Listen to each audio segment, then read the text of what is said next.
이번 주를 잘 보냈습니다. 한 주 어떻게 보내셨습니까? 오랜만에 보는 성도님들도 계셔서 굉장히 기분이 좋고 반갑습니다. 이상한 한 주를 보냈습니다. 부활절을 저희가 지나지 않았습니까?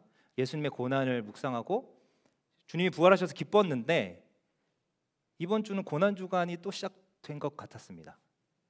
뭔가 마음이 어렵고 뭔가 힘들고 그래서 정신을 차려 보니까 달목쌤이 안 계시더라고요. 그래서 제가 이렇게 기도했습니다. 아멘 주 예수여 속히 오시옵소서. 누가 예수님일까요? 물론 예수님을 그렇게 비유할 수는 없지만 목사님 속히 오시옵소서 이런 기도를 했습니다. 이런저런 인터넷을 검색하던 중에 제가 아주 재미있는 시라고 표현하면 그렇지만 아주 재미있는 글을 읽었습니다. 그래서 소개하고자 합니다. 독서실에 마지막까지 남아 공부를 한다. 참 웃기는 일이었다. 내가 제일 공부를 잘하는데 내가 제일 열심히 한다.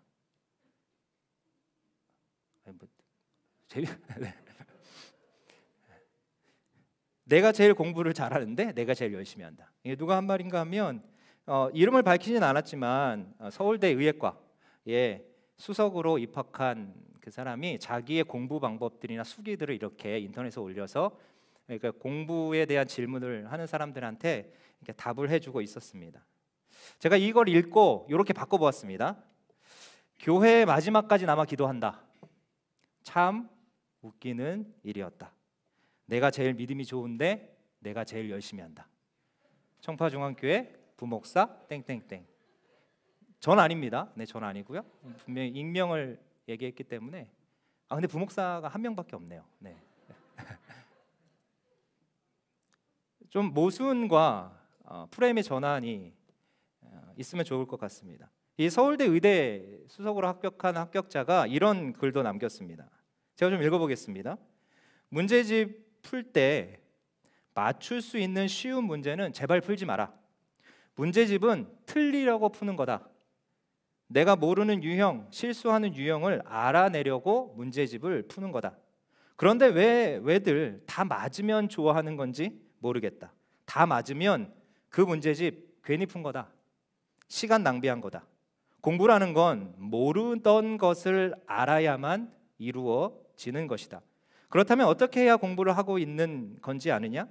공부를 하면서 힘들고 스트레스를 받고 어려우면 그게 바로 공부를 하고 있는 것이다. 모르는 걸 풀고 외우고 있는데 쉬울 리가 있겠는가? 조금 더 어렵게 공부를 하고 조금 더 많이 틀려라. 틀리는 것을 두려워하지 말고 모르던 것을 찾아냈다는 것을 기뻐해라.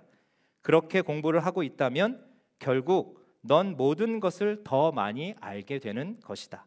공부는 힘들다. 힘들어야 성적이 변한다. 아주 은혜되는 말씀이 아닐지 모르겠습니다. 저는 굉장히 은혜를 받았습니다. 제가 이 글을 읽고 공부를 내가 지금까지 잘못 생각하고 있었구나를 깨닫게 되었습니다. 공부에 대한 정의를 잘못 내리고 있었죠. 저는 공부를 이렇게 아주 좋아서 심취하고 아주 열중하는 모습을 저는 공부를 잘하는 모습으로 그려왔었습니다. 하지만 이 학생의 이 글을 읽고 공부는 힘든 과정이구나. 근데 그 힘든 과정 끝에 기쁨을 만나는 과정이구나를 깨닫게 되었습니다. 제가 생각했던 공부에 대한 인식이 바뀌었던 것이죠. 이것이 공부에 대한 프레임이 바뀌었다라고 이야기합니다. 공부의 프레임이 바뀌면 더 이상 꿈은 꿈으로 머물러 있지 않습니다. 왜냐하면 그것을 이제 현실로 옮겨놓은 작업을 하고 있기 때문에 그렇습니다. 에리 프롬이라는 분이 계십니다. 에리 프롬은 기억 안 하셔도 되는데 이 말은 기억하시면 좋을 것 같습니다. 꿈꾸는 몽상가가 있고 또 다른 한쪽엔 눈뜬 공상가가 있다라고 얘기합니다. 쉽게 얘기하면 꿈꾸는 몽상가는 뭔가 하면 꿈만 꾸는 사람입니다. 언젠간 잘 되겠지, 언젠가는 좋은 날이 올 거야 라고 앉아서 꿈만 꾸는 사람, 전혀 행동하지 않고 머물러 있으면서 바라기만 하는 사람을 꿈꾸는 몽상가라고 합니다. 반대로 눈뜬 공상가는 뭡니까? 눈을 떠서 자신의 환경을 바라보는 것이죠. 꿈으로 가려면 어느 길로 가야 하는가, 또 어떻게 해야 하는가를 발견하고 실천하는 사람이 바로 눈뜬 공상가입니다. 이 프레임이 바뀌면, 이 공부의 프레임이 바뀌면 눈뜬 공상가가 될 수 있습니다. 꼴찌도 생각의 틀이 바뀌면 1등으로 나아갈 수 있는 것이 바로 공부의 정직함 아닐까요? 어제 줌으로 성경 공부를 했습니다. 성경 공부에 대한 기존의 프레임이 뭐였습니까? 제가 알고 있는 기존의 프레임은 분반 공부입니다. 분반 공부를 아시고 끄덕이시는 분은 나이가 조금 있으신 분일 것 같습니다. 언제 하셨습니까? 영아부, 초등부, 청소년, 청년 때 하던 그것이 분반 공부였습니다. 그래서 어느덧 우리는 성경 공부를 그런 프레임에 가뒀습니다. 작년이 돼서는 하는 게 아니다. 어떻게 작년이 질문을 해? 내 신앙이 몇 년인데. 혹시 물어보려고 하면 어떡하지? 퀴즈 봐서 성적 공개하면 어떡하지? 이런 것들이 공부를 방해하고 있었던 것이었죠. 처음에 본 시 기억하십니까? 시라고 표현하면 좀 그런데 어쨌든 제가 썼으니까 제가 아니죠. 네, 아무개가 썼으니까 시라고 표현하겠습니다. 그거 다시 한번 보겠습니다. 교회의 마지막까지 남아 성경을 본다. 참 웃기는 일이다. 내가 제일 성경을 잘 아는데 내가 제일 열심히 한다. 역시 그 부목사가 쓴 글 같습니다. 무슨 뜻일까요? 프레임이 바뀌면 대하는 태도가 달라진다는 것입니다. 대하는 태도가 달라지면 결과는 당연히 달라질 수밖에 없다라는 것이죠. 줌을 통해 무엇을 하고자 하는 것일까요? 나이가 들어도 줌에 들어가는 것과 나오는 것, 말하는 것과 하는 것이 굉장히 불편합니다. 그럼에도 불구하고 그들이 다 모여서 성경 공부하는 이유가 뭘까요? 저는 그들은 몽상가가 되지 않고 공상가가 되길 원하는구나. 저는 그것을 발견했습니다. 그냥 앉아서 꿈만 꾸는 사람이 아니라 움직이면서 찾고 묻고 알아가려는 태도, 더군다나 하나님을 그렇게 알아가려고 하는 모임이 어찌 결과가 똑같을 수 있겠는가? 저는 그것을 보았습니다.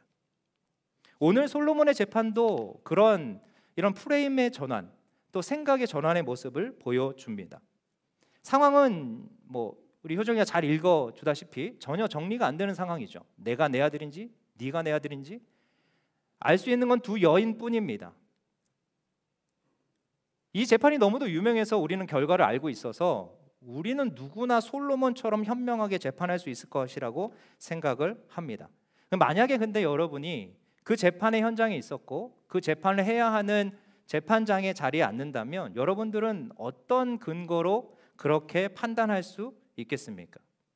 그때는 과학의 수사도 있지 않았고 증거도 굉장히 불충분합니다. 우리가 성경을 통해서 알지만 오로지 근거해서 판단해야 할 것은 이 두 여인의 말뿐입니다. 근데 우리가 알다시피 이 두 여인의 말이 누가 진실인지 거짓인지 판결하는 것은 굉장히 어려운 일이었을 것입니다. 하지만 솔로몬은 놀라운 지혜를 발휘합니다. 저는 이것을 솔로몬의 프레임이라고 이야기합니다. 솔로몬이 볼 수 있는 눈이 있었다는 것이죠. 그 어지러운 재판 가운데 진실을 볼 수 있는 눈이 있었다는 것입니다. 솔로몬의 재판의 핵심은 바로 정의의 싸움입니다. 정의라는 것은 뭔가 하면 옳은 것을 얘기하는 게 아니라 그것을 어떻게 규정하는가에 대한 문제입니다. 프레임 싸움이었죠. 다시 말하면 솔로몬이 주목한 프레임, 어머니라는 프레임을 어떻게 해석할 것인가, 이게 바로 이 재판의 가장 중요한 내용이었던 것입니다. 주요 키였죠. 솔로몬은 어머니를 이렇게 정의합니다. 자녀를 위해 희생하는 것을 주저하지 않는 그런 존재. 너무 쉬운 존재 아닙니까? 근데 요즘 세상을 보십시오. 모든 부모님들이 그렇게 정의됩니까? 어린 자녀를 버리고 또 그들을 이용해서 자신의 이익을 채우려고 하는 부모님들이 너무도 많지 않습니까? 당연한 정의가 아닌 것이지요.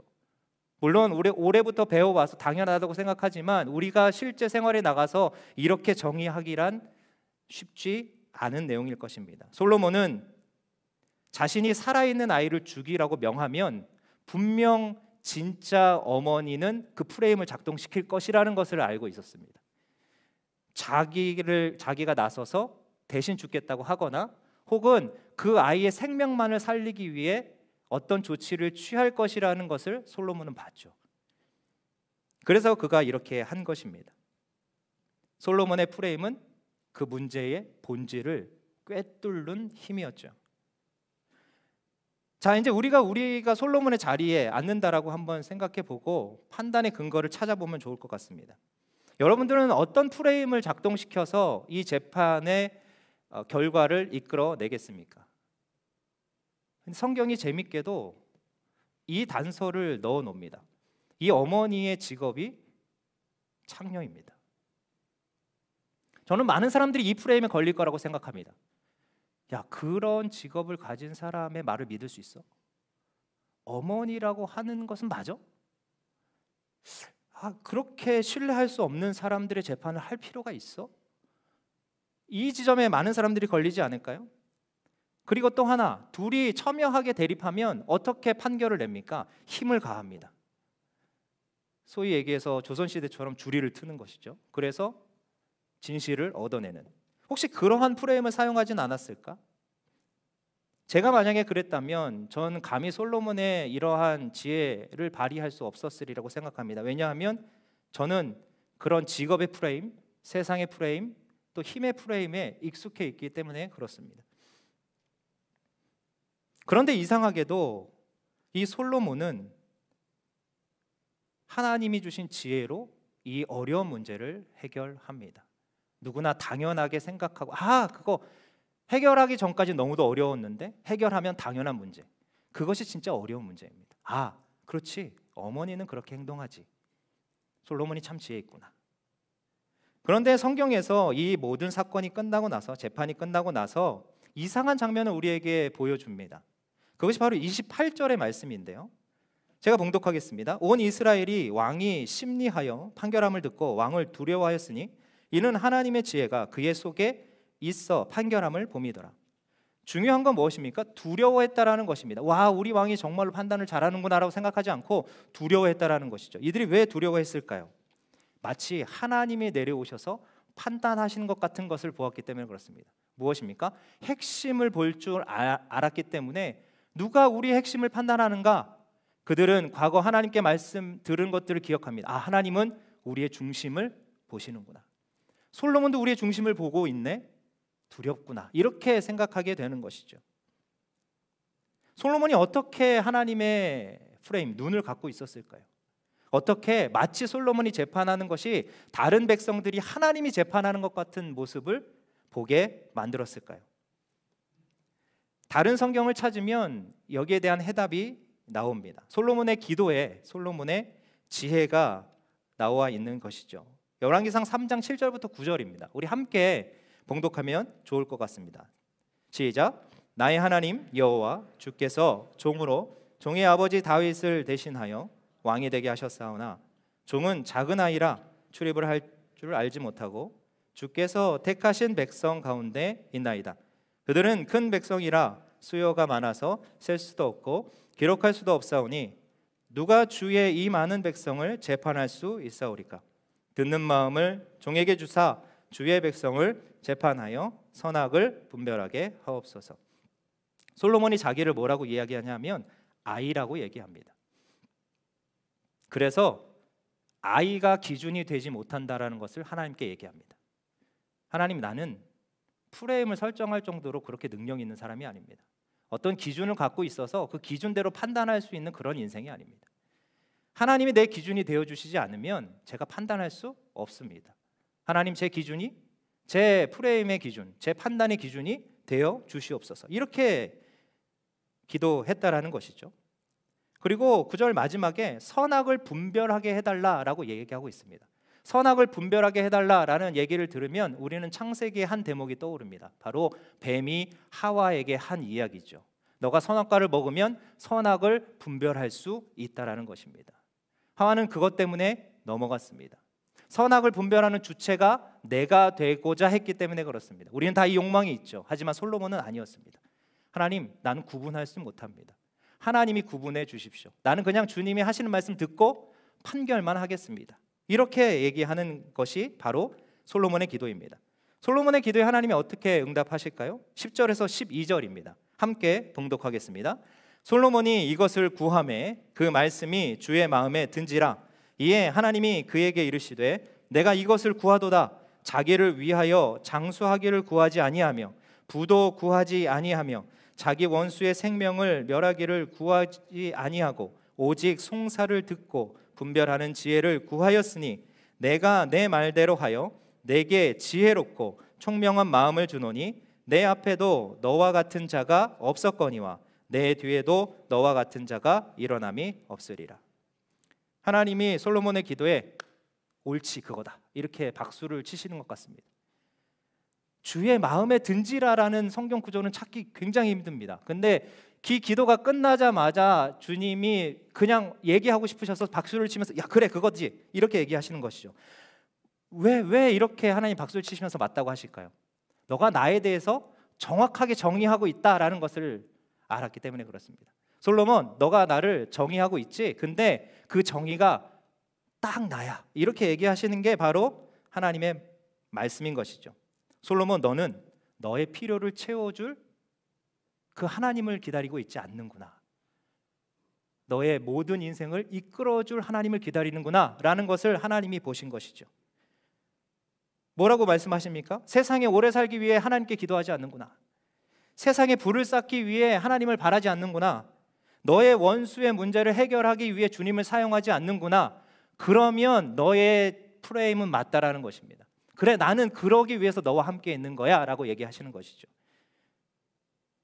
너는 나를 심판자로 이해하고 있구나. 너는 나를 전능자로 이해하고 있구나 라는 것이 바로 하나님의 대답이었죠. 그리고 솔로몬이 하나님께 고백한 기도의 내용이었던 것입니다. 선악을 구분할 수 없어. 맞아, 넌 선악을 구분할 수 없어. 하지만 내가 구분할 수 있지. 내가 너에게 선악을 구분할 수 있는 힘을 줄 수 있어. 그것을 원하니? 네, 그것을 원합니다. 선악의 판단 주체가 되는 것을 원하지 않습니다. 선악을 판단만 해 주십시오. 이렇게 얘기하는 게 바로 솔로몬의 프레임이었죠. 너가 나와 영원히 함께 살아가기를 원하는구나. 왜일까요? 아이는 부모가 없으면 길을 잃게 됩니다. 현명한 재판장이 없으면 이 나라는 혼돈의 도가니에 빠져들게 되죠. 주님을 심판자라고 생각하는 건 언제나 주님께 묻겠다는 뜻입니다.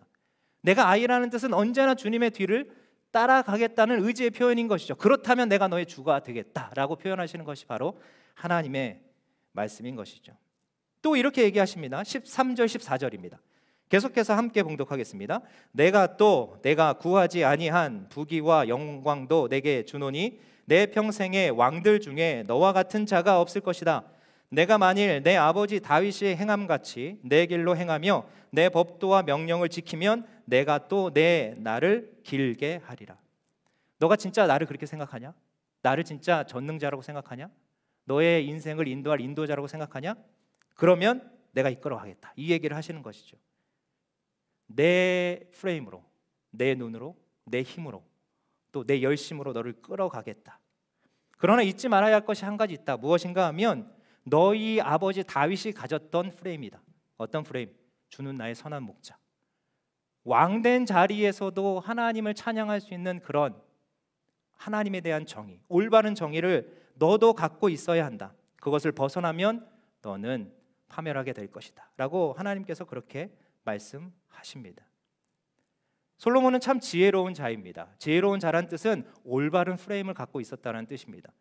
그런데 그 믿음 있는 자, 지혜로운 솔로몬이 잠언이 가장 성경이 지혜로운 책 아닙니까? 잠언을 처음 쓰기 시작할 때 가장 처음 쓴 말이 무엇일까요?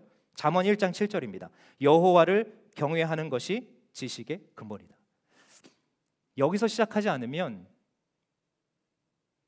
놓치게 된다는 것이죠. 세상의 어떤 프레임을 쫓아가다가 주님을 만날 수 있는 게 아니라 주님의 프레임으로 시작해야 세상을 살아낼 수 있다라고 얘기하는 것이 바로 하나님의 말씀이고 솔로몬이 경험한 하나님인 것입니다. 여러분들 하나님의 눈으로 세상을 보고 계십니까? 솔로몬처럼 우린 되길 원합니다. 어떤 솔로몬이요? 부가 많고 내가 어떤 것의 주체가 되어서 잘 판단하고 내 앞에 누구나 다 조아리고 나의 고견을 듣기 위해 나의 명예가 드높아지는 이것을 다 우리는 기다리고 있습니다. 그래서 솔로몬처럼 우리가 기도하는 이유일지도 모르겠습니다. 하지만 그렇지 않습니다. 하나님을 심판자로 보고 구원자라고 정의하면 우리는 하나님 앞에 기도하지 않을 수 없습니다. 내 앞에 있는 이 문제에 심판을 내려주실 분이 하나님이시기 때문에 그렇습니다. 하나님이 내리시면 그 심판은 쉽게 얘기해서 뒤탈이 없게 될 수 있겠죠. 영원한 해결이 될 수 있는 것입니다. 하지만 우리가 죄의 문제를, 우리가 우리의 삶의 문제를 해결하려고 하면 할수록 우리의 삶의 문제가 더 꼬이고 어렵고 힘들어지는 경험을 우리는 모두 다 했을 것입니다. 왜냐하면 그 프레임이 잘못되었기 때문에 그렇죠. 세상 사람들이 우리를 보고 두려워한다면 우리 안에 있는 심판자 하나님을 보시기 때문에 그렇습니다. 난 너가 믿는 하나님을 보면 참 두려워. 그 하나님께 나도 묻고 싶어. 나의 인생을 한번 맡겨보고 싶어. 그렇다는 뜻은 내가 하나님을 올바르게 정의하고 있다는 것이죠. 심판자 하나님. 또 그런 하나님만이 아니라 하나님은 구원자 하나님인 것을 내가 너의 인생을 통해서 보게 된다라고 얘기한다는 것은 우리의 인생의 프레임이, 우리의 삶의 프레임이 구원자 하나님으로 정의하는 삶으로 살아가고 있다는 것을 이야기하는 것입니다. 하나님은 솔로몬을 억지로 끌고 가시지 않습니다. 솔로몬에게 올바른 프레임을 제시하십니다. 너가 이 길로 가겠느냐? 그렇다면 내가 함께 하겠다. 너가 걱정하는 그것보다 내가 더 위에 있고 내가 그 문제를 해결할 수 있다고 믿느냐? 그럼 내가 너의 문제를 해결하겠다. 이렇게 얘기하는 것이 바로 솔로몬과 하나님이 기도를 통해 대화하는 모습이죠. 이번 한 주 우리가 공부로 말씀을 시작했으니까 공부로 말씀을 끝내도록 하겠습니다. 이번 한 주 과제를 제가 좀 드리려고 하는데요. 한 주 동안 여러분들을 둘러싸고 있는 많은 것들의 정의를 한번 내려보시면 좋을 것 같습니다. 부모와 자녀가 뭐냐 도대체? 가족이 뭐냐? 내가 하는 일의 정의와 목적은 뭐냐? 나와 관계 맺는 사람들은 내가 어떻게 정의하고 있는가?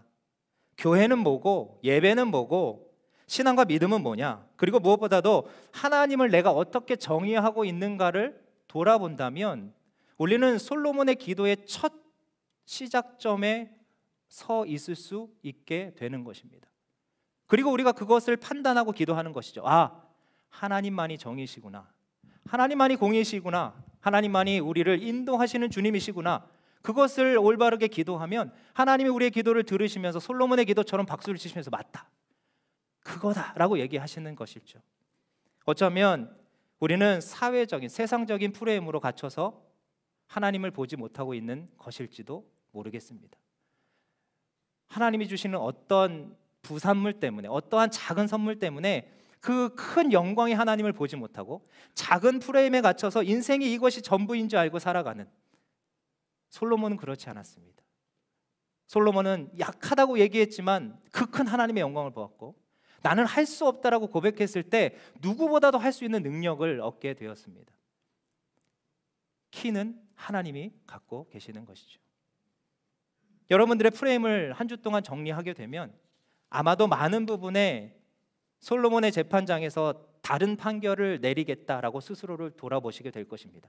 아차 싶으실 수도 있을 것입니다. 부디 그때 기도하셔서 하나님의 올바른 프레임을 갖고 많은 세상 사람들이 나와 관계 맺음을 통해서 저 사람을 통해 내가 하나님을 본다. 내 인생이 하나의 또 프레임으로 작용해서 하나님의 영광을 바라볼 수 있는 그런 삶이 되어지시기를 간절히 소망합니다.